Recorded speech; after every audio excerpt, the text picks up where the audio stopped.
So hey guys, welcome to Horrorland. स्वागत है आपका दुनिया के most horror movie expression channel में। सबसे पहले तो आप सभी लोगों को न्यू ईयर की बहुत बहुत शुभकामनाएं। साथ ही आप सभी के लिए और आपके परिवार के लिए नया साल बहुत ही खुशहाल आए। तो अभी कुछ दिनों पहले मैंने एक मूवी देखी थी जो कि रिलीज तो बहुत पहले हो चुकी थी, लेकिन जब मैंने इस मूवी को देखा तो मुझे इसमें स्लैशर सीन काफी पसंद आए। जो कि आपको पता ही है कि हमारे चैनल पर स्लैशर और वायलेंस मूवी आती रहती है।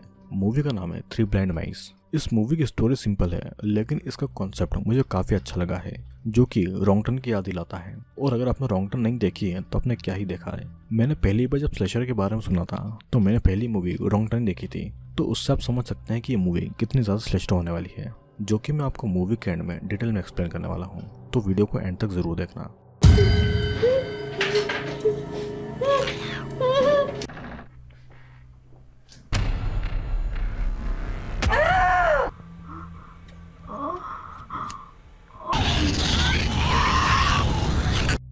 कहानी की शुरुआत होती है डैनी नाम की एक लड़की से, जो कि जंगल में किसी से डरकर भाग रही थी। डैनी खुद भी बहुत जख्मी थी और आसपास हम किसी क्रिएचर की आवाज सुन पाते हैं। तभी मार्कस नाम का एक आदमी डैनी को पकड़ लेता है और उसे शांत रहने को कहता है। यहाँ पर मार्कस भी काफी जख्मी था। दोनों थोड़ी दूर पर एक क्रिएचर को नोटिस करते हैं, लेकिन वो क्रिएचर कुछ देर के बाद में खुद ब खुद वहां से चला जाता है। यहाँ पर दोनों की बातों से हमें पता चलता है कि डैनी अपने फ्रेंड्स के साथ में इस जंगल में घूमने के लिए आई थी, लेकिन उसके सभी फ्रेंड कहीं गायब हो गए। उस पर उसी क्रिएचर ने अटैक किया था, जिससे डरकर वो भाग रही थी। अब डैनी और मार्कस वहां से भाग निकलने का रास्ता ढूंढने लगते हैं और इस दौरान दोनों एक टनल तक आ जाते हैं। उन्हें फिर से उसी क्रिएचर की आवाज सुनाई देती है, जिससे डरकर दोनों भाग जाते हैं, लेकिन दोनों एक दूसरे से अलग हो जाते हैं। डैनी यहाँ पर मार्कस को ढूंढ रही थी, लेकिन उसका कहीं भी पता नहीं चलता है। वही मार्कस भी भागते भागते रूम में पहुंच गया था। वो वहां पर मौजूद एक बेड के नीचे छुप जाता है, लेकिन पता नहीं कहां से बहुत सारे चूहे वहां पर आकर उसकी बॉडी को काटने लगते हैं।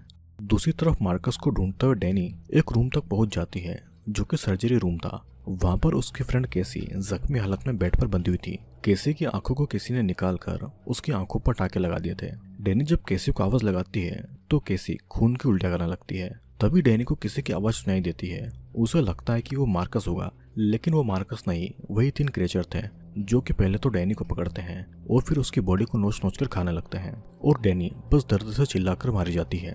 सीन कट होता है और कहानी कुछ दिन के बाद से शुरू होती है, जहां पर हम एक एडिक्ट लड़की एमी को देखते हैं, जिसकी मेंटल कंडीशन काफी खराब थी। किसी बात को लेकर वो डिप्रेशन में थी और इस दौरान वो ड्रग एडिक्ट बन गई थी।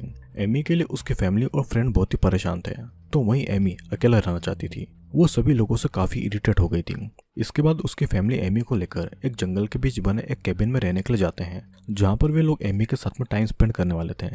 शायद ऐसा करने की वजह यह थी कि एमी अपने डिप्रेशन और अपने एडिक्शन से बाहर आ जाए। उस केबिन में कुछ दिनों तक एमी अपने माता पिता, अपने भाई, अपने फ्रेंड और अपने काउंसलर जज के साथ में केबिन में रहने वाली थी, लेकिन उन्हें यह नहीं पता था कि वे लोग इस जंगल में रहने के लिए आए हैं। वहां पर उस क्रिएचर का भी घर है। यहाँ पर जूड ने सभी के फोन लेकर एक बॉक्स में लॉक करके रख दिए थे, ताकि सभी लोग अपने पर ध्यान दे सके और कोई भी फोन पर बिजी ना हो। जिसके बाद में सभी घर के अंदर जाते हैं और अपने लिए रूम चूज करते हैं। एमी की मॉम कारा और जूडी एक दूसरे से बातें कर रहे थे। कारा एमी के लिए परेशान थी, तब जूडी उसे प्रॉमिस करती है कि वो एमी को पहले की तरह नॉर्मल हालत में लेकर आएगी और उसके एडिक्शन को भी दूर कर देगी। जिसके बाद जूडी खाना का सामान लेने के लिए उस घर से निकलती है। कुछ ही देर में रात हो जाती है और यहाँ पर जूडी की कार एक जगह पर आकर रुक जाती है। वो कार से उतरकर देखती है तो उसकी कार के टायर में वायर फंस गए थे। उसे समझ नहीं आता है कि ये वायर आखिर उसकी कार में कैसे फंस गए, लेकिन जब वो उन वायर को निकालने की कोशिश कर रही थी तो उसके हाथ में उन वायर से कट लग जाता है और खून की बूंदें निकलने लगती है। जूडी उस खून को साफ कर ही रही थी कि तभी उसके ब्लड की स्मेल से वहां पर वो क्रिएचर आ जाते हैं, जिन्हें देखकर जूडी बहुत ही शॉक्ड हो जाती है। यहाँ पर हम एमी की फैमिली को देखते हैं, जो कि लिविंग रूम में बैठे थे और एमी अकेले अपने रूम में थी। ये देखकर लारा उससे बात करने जाती है और उसकी फैमिली के साथ बैठकर बात करने के लिए उससे कहती है, लेकिन एमी लारा को बुरा भला कहकर उसे रूम से बाहर जाने को कह देती है। इस बात से लारा को काफी बुरा लगता है। तब कारा उसे समझाती है कि इस समय उन्हें एमी के ऊपर गुस्सा नहीं करना चाहिए, बल्कि उसे खुश रखना चाहिए। तो वहीं पर कीथ थोड़ी देर के लिए घर से बाहर जाता है और वहां पर वो स्मोक करने लगता है। तभी उसे ऐसा फील होता है कि कोई उसके पीछे से होकर गुजरा है और कीथ उसका पीछा करने लगता है, लेकिन ये पर्सन और कोई नहीं बल्कि एमी थी। वो अपनी माँ के सोने के बाद में घर से बाहर निकली थी। एमी को फॉरेस्ट में क्रिएचर की अजीब अजीब आवाजें सुनाई दे रही थी। तभी कीथ वहां पर आता है, जो कि उसका पीछा करते हुए वहां तक आया था। अब वो एमी को घर चलने के लिए कहता है, लेकिन एमी अकेले रहना चाहती थी और वापस घर नहीं जाना चाहती थी। दोनों के बीच में आर्ग्यूमेंट हो रही थी कि तभी कीथ की पीठ में एक एरो आकर घुस जाता है जो कि उन्हीं क्रिएचर ने चलाया था। अब अचानक हुए इस इंसिडेंट से दोनों बहुत ही शॉक्ड थे। एमी अपने पिता कीथ को संभाल कर वहां से भागती है कि तभी 2-3 एरो और उनकी तरफ पॉइंट करके मारी जाती है, लेकिन लकीली इस बार दोनों उन एरो से बच गए थे। जिसके बाद दोनों जंगल में इधर उधर भागने लगते हैं और अब तक दोनों उस कैबिन तक जाने का रास्ता भी भूल गए थे। दोनों किसी तरह सड़क तक पहुंचते हैं जहाँ पर उन्हें जूडी की कार मिलती है, लेकिन कार के अंदर चाबियां नहीं थी। एमी कार के अंदर देख ही रही थी कि तभी एक क्रिएचर कीथ की बॉडी से वही एरो निकालता है, जिससे कि कीथ दर्द से चिल्लाने लगता है। एमी जब अपने पिता की तरफ देखती है तो उसे वही क्रिएचर नजर आता है, जिसे देखकर वो भी डर के मारे चिल्लाने लगती है। एक क्रिएचर एमी के पास आकर उसकी बॉडी को टच कर रहा था और वो दोनों उन क्रिएचर से बचकर कहीं भाग नहीं पा रहे थे क्योंकि उन क्रिएचर ने पूरी कार को घेर लिया था। यहाँ पर केबिन में कारा, मार्क और लारा उन सभी के लिए परेशान थे। जूडी जो कि अभी तक वापस नहीं आई थी, कीथ जो कि घर से कुछ दूर पर स्मोकिंग करने के लिए गया था लेकिन वो भी वापस नहीं आया था, और एमी तो बिना किसी को कहे ही घर से निकल गई थी। इसीलिए कारा उन दोनों को टॉर्च लेकर आसपास ढूंढने को कहती है, जिसके बाद लारा और मार्क उन लोगों को ढूंढने के लिए जंगल में जाते हैं। वहीं पर उन क्रिएचर ने एमी और कीथ को टनल वाले उसी घर में कैद करके रखा था जिसे हमने मूवी की शुरुआत में देखा था। एमी देखते है कि उसके पास वाले बेड पर जूडी को बांध कर रखा है और उसकी भी उन आंखों को क्रिएचर ने फोड़ दिया था और उसके होठों पर टाँके लगा दिए थे और उसकी पूरी बॉडी भी जख्मी थी। वही कीथ को भी एक बेड पर बांध कर रखा गया था जो जोर जोर से आवाजें करके उन क्रिएचर को अपनी तरफ बुला रहा था ताकि वो क्रिएचर एमी के पास में न जाए और इस दौरान एमी को वहां से भागने का मौका मिल जाए। जिसके बाद वो क्रिएचर कीथ के पास जाकर उसकी आंखों को भी अपने नेल से फोड़ देता है और उससे नोच कर खाने लगता है। वहीं पर एक क्रिएचर जूडी के फेस पर एसिड डालकर उसे जान से मार देता है। ये सब देखकर एमी डर के मारे चिल्ला रही थी और कीथ उसे अभी भी वहां से भागने को कह रहा था। कीथ खुद ही पूरी तरीके से खून से लथपथ और जख्मी था, लेकिन उसे अभी भी अपनी बेटी एमी की फिक्र हो रही थी। उसी समय एक क्रिएचर एक हथौड़ा लेकर कीथ के पास आता है और उसी बड़े से हथौड़े से वार करके कीथ का सर फोड़कर उसे जान से मार डालता है। एमी को अपने पिता की मौत का दुख तो था, लेकिन उसे अपनी बाकी की फैमिली को भी बचाना था, तो इसलिए वो इन सभी के बीच में मौका देखकर वहां से भागती है। फिर वो एक पावर कंट्रोल रूम में आकर छुप जाती है, लेकिन उन क्रिएचर को एमी के भागने के बारे में पता चल गया था, तो इसलिए वो सभी एमी को पकड़ने के लिए उसके पीछे जाते हैं। यहाँ पर हमें ये भी पता चलता है कि वो क्रिएचर देख नहीं सकते हैं, लेकिन वो सूंघकर और सुनकर अपने शिकार का पता लगा सकते थे। एमी पूरी कोशिश कर रही थी कि वो कोई आवाज ना करे, लेकिन डर के मारे वो यहाँ वहाँ टकरा कर आवाजें कर रही थी। लेकिन उसकी किस्मत अच्छी थी कि क्रिएचर को उनका पता नहीं चलता है और उस रूम से निकलकर दूसरे रूम तक आ गई। वहां पर उसे कुछ मिसिंग बच्चों के पोस्टर और एक मैप मिलता है जिसमें जंगल से बाहर निकलने का रास्ता था। तभी वहां पर उनमें से एक क्रिएचर आता है और खुद को बचाने के लिए एमी वहां पर चुपचाप बिना कोई आवाज किए खड़ी रहती है, जिससे कि क्रिएचर को उसे वहां होने का पता नहीं चलता है। इसी मौके का फायदा उठाकर एमी उसी मैप को लेकर वहां से भाग जाती है। एमी टनल वाले उस क्रिएचर के घर से अब जंगल में आ चुकी थी। उसे जंगल में लारा और मार्क मिलते हैं जो कि उसे ही ढूंढ रहे थे। एमी इतनी ज्यादा शॉक्ड थी कि वो उन्हें अपने पिता कीथ के बारे में कुछ बता नहीं पा रही थी। दोनों फिर एमी को केबिन के अंदर लेकर जाते हैं जहाँ पर कारा एमी से बातें करने की कोशिश कर रहा था, लेकिन एमी उनसे भी बातें करने की हालत में नहीं थी। मार्क को तो यही लग रहा था कि एमी ने फिर से नशा किया होगा, तो वहीं पर लारा एमी को हॉस्पिटल ले जाना चाहती थी, लेकिन कारा वहीं पर रुककर कीथ का वेट करना चाहती थी और उसके आने के बाद में भले ही वे लोग वहां से निकल जाएं। जिसके बाद वे लोग एमी को उसके रूम में सुलाने के लिए जाते हैं और यहाँ पर एमी बार बार उन क्रिएचर के बारे में बातें कर रही थी जो वे लोग पूरी तरीके से इग्नोर कर रहे थे। कुछ ही देर में कारा जब किचन का काम कर रही थी तो वो नोटिस करती है कि वहाँ की एक विंडो खुली है जो कि उसने नहीं खोली थी। वो उस विंडो को बंद करती है कि तभी उससे कुछ चूहे की आवाज सुनाई देती है। वो बेड के नीचे देख ही रही होती है कि तभी एक क्रिएचर वहां पर आकर पैरों से कारा को कुचलने लगता है। कारा दर्द के मारे चिल्लाती है और उसकी आवाज घर के बाकी लोगों को सुनाई देती है। तब मार्क को चेक करने के लिए ग्राउंड फ्लोर पर आ रहा था कि तभी वो क्रिएचर उसके ऊपर अटैक कर देता है। डर के मारे मार्क किचन में जाता है और चाकू को अपनी सेफ्टी के लिए रख लेता है। जब वो क्रिएचर उसके ऊपर अटैक करने वाले थे तब वो उस चाकू से उनके ऊपर हमला कर देता है। अब क्रिएचर दर्द से चिल्ला रहा था, लेकिन वो मार्क को मारने के लिए उसकी बॉडी के ऊपर बैठ गया था। तब मार्क उस चाकू से उस क्रिएचर के ऊपर बार बार वार करके उसे जान से मार डालता है। जिसके बाद में मार्क एमी के रूम में जाता है। लारा और एमी मार्क को रूम के अंदर लाते हैं और ये दोनों मार्क की हालत देखकर बहुत ही ज्यादा शॉक्ड हो गए थे। मार्क पूरा उस क्रिएचर के खून से लथपथ था और तब जाकर एमी उन क्रिएचर के बारे में और अपने पिता कीथ के बारे में उन सभी को बता पाती है। तभी उन्हें उनकी माँ कारा की आवाज सुनाई देती है जो उन्हें वहां से भागने को कह रही थी। कारा को भी उसी समय उस क्रिएचर ने पकड़ रखा था। वो क्रिएचर कारा को फ्लोर पर गिरा देता है और अजीब अजीब आवाजें निकालने लगता है।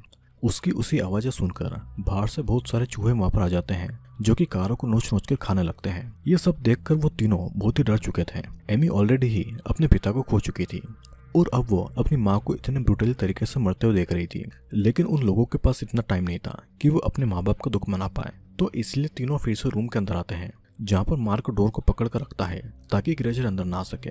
और इस दौरान दोनों लड़कियां खिड़की से बाहर भागती है, लेकिन कार में बैठने के बाद में दोनों को रियलाइज होता है कि उनके पास में कार की चाबियां तो है ही नहीं।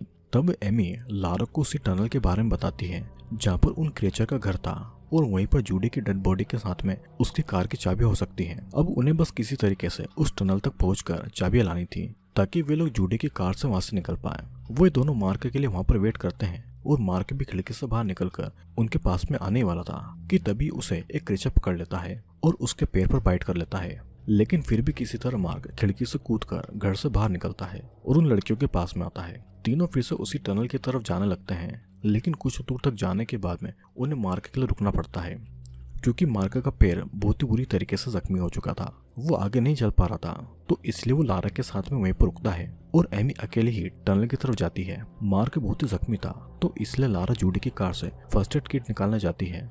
वे लोग जूडी के कार के पास में आते हैं और जब लारा फर्स्ट एड किट निकालकर मार्क के पास में आती है तो मार्क के पीछे वो उसी क्रिएचर को देखती है। वो मार्क को कुछ बता पाती उससे पहले ही वो क्रिएचर मार्क का गला घोटकर उसे जान से मार डालता है। फिर वो उसके सर को भी अपने पैरों से कुचल देता है। ये सब देखकर लारा वहां से डरकर भागने लगती है, लेकिन उनमें से एक क्रिएचर उसे पकड़ लेता है और उसके सर पर वार करके उसे बेहोश कर देता है।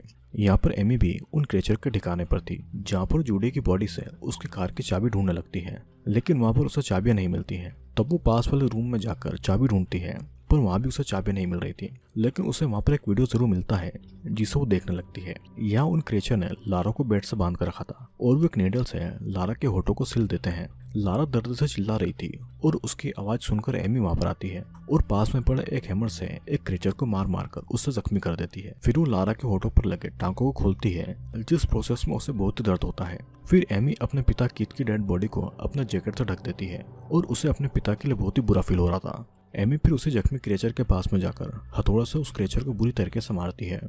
वो एक कैंची से उसके ऊपर कई बार वार करके उस क्रिएचर की जान ले लेती है। अब तीन में से बस एक ही क्रिएचर जिंदा बचा था जो उनकी स्मेल को फॉलो कर रहा था ताकि वो उन्हें पकड़कर उन्हें मार सके। अब एमी और लारा अलग अलग जगह पर छुप जाते हैं। जहाँ पर लारा बाथरूम में छुपकर बैठी थी, पर वहाँ पर वो क्रिएचर आकर लारा को पकड़ लेता है और वो वहाँ पर उसका गला घोटने लगता है।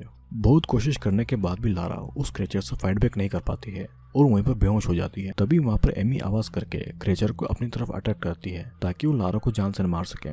क्रिएचर भी एमी की आवाज को फॉलो करते हुए उसके पीछे जाता है। एक समय ऐसा आता है कि जब दोनों एक ग्लास के आमने सामने खड़े थे, जहाँ पर एमी उस क्रिएचर से रिक्वेस्ट करती है कि वो उसे जाने दे। उसने अपनी पूरी फैमिली ऑलरेडी खो दी है और अब उसके पास में कुछ नहीं बचा है। उसे अफसोस तो इस बात का था कि आखिरी समय में उसने अपनी फैमिली से अच्छे से बात तक नहीं की और ना ही उनके साथ में उसने टाइम स्पेंड किया। साथ ही यहाँ पर एमी उन वीडियोस के बारे में उन क्रिएचर को बताने लगती है जो उसने वहां पर देखा। उन वीडियो से एमी को पता चलता है कि एक साइंटिस्ट ने 3 बच्चों को किडनैप किया था और उनके ऊपर कई सारे एनिमल एक्सपेरिमेंट किए, जिसके बाद में वही बच्चे चूहे की तरह क्रिएचर बन गए जो ठीक चूहे की तरह शिकार करते हैं और इसी वजह से चूहे भी उन क्रिएचर की बातें मानते थे।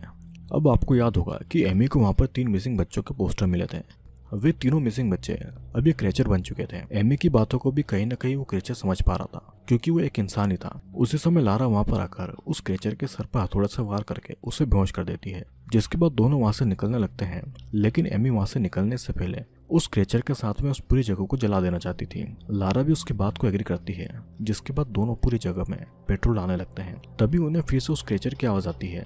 दोनों कुछ समझ पाते हैं उससे पहले वो क्रिएचर वहां पर आकर लारा के पेट में एक स्टील की पाइप को घुसाकर उसे ब्रूटली तरीके से मार डालता है। अब वो एमी को मारने के लिए भी आगे बढ़ता है, लेकिन एमी पूरी टूट चुकी थी। इन क्रिएचर ने उसकी पूरी फैमिली और उसके बेस्ट फ्रेंड तक को खत्म कर दिया था। उसके पास में भले कुछ नहीं बचा था, लेकिन वो उस क्रिएचर के सामने हार नहीं मानने वाली थी, तो इसीलिए वो वहां पर छिड़के गए पेट्रोल में आग लगाकर वहां से निकल जाती है। वो क्रिएचर उस आग में फंस गया था और जोर जोर से चिल्ला रहा था, लेकिन एमी उन आवाजों को इग्नोर करते हुए जंगल की तरफ जाने लगती है। कुछ ही समय में वो टनल पूरी तरीके से जल चुकी थी। अब एमी को ये नहीं पता था कि वो क्या करे और कहाँ जाए। उसके पास तो अपना कहने के लिए भी कोई नहीं था। तभी हम उसके पीछे एक क्रिएचर को नोटिस करते हैं और हो सकता है कि ये क्रिएचर शायद उन्हीं तीनों में से कोई एक हो जो कि बच गया हो, या फिर इस जंगल में ये 3 नहीं बल्कि बहुत सारे क्रिएचर मौजूद थे और अब शायद एमी भी कभी वहां से निकल ना पाए। और इसी के साथ में ये मूवी यहीं पर एंड होती है। दोस्तों, एक क्रेचर किसी चूहे की तरह थे, लेकिन अंदर इन क्रेचर को जंगल से दूर एक मेडिकल फैसिलिटी में बनाया गया था, जहाँ पर एक पागल साइंटिस्ट बच्चों को किडनैप करके उनके ऊपर ऐसे एक्सपेरिमेंट करता था जिससे कि वो एक चूहे की तरह बदल गए। ये क्रेचर इतना ज्यादा खतरनाक थे कि हम समझ सकते हैं कि इन्होंने उस साइंटिस्ट को भी खा लिया होगा। चूहे जैसा दिखने वाले ये क्रेचर सिर्फ जंगल में ही घूमते थे, लेकिन कभी भी जंगल से बाहर नहीं जाते थे। पर जो भी इस जंगल में आता था वो जरूर इन क्रेचर का शिकार बनता था, जैसे डैनी और एमी बनी। डैनी अपने फ्रेंड्स के साथ में जंगल में आई थी, जबकि एमी एक नशे की एडिक्ट थी, जिसके नशे की लत छुड़ाने के लिए उसके फ्रेंड और उसकी फैमिली यहाँ पर जंगल में आए थे, ताकि एमी शहर से दूर रहकर अपनी कमजोरी पर जीत हासिल करे। लेकिन उन्हें ये नहीं पता था कि जिस जंगल में सभी आए हैं वहाँ पर 3 जेनेटिकली म्यूटेड क्रेचर रहते थे, जो कि इंसानों का शिकार बनाते थे। एमी ने अपने की लत पर काबू पाकर बहादुरी से इन क्रेचर का सामना किया और उन्हें मार भी दिया। लेकिन एंड में एक शॉट देखने को मिलता है जिसमें हम उस क्रेचर के हाथ को देखते हैं, मतलब कि कोई एक क्रेचर अभी भी जिंदा था। तो अब आपको क्या लगता है कि इस मूवी का आगे का पार्ट बनना चाहिए या नहीं, और अगर बनेगा तो आप उसे भी देखेंगे या नहीं? अपनी राय नीचे कमेंट में जरूर करना, और पहली बार चैनल पर आए तो चैनल को सब्सक्राइब जरूर करना।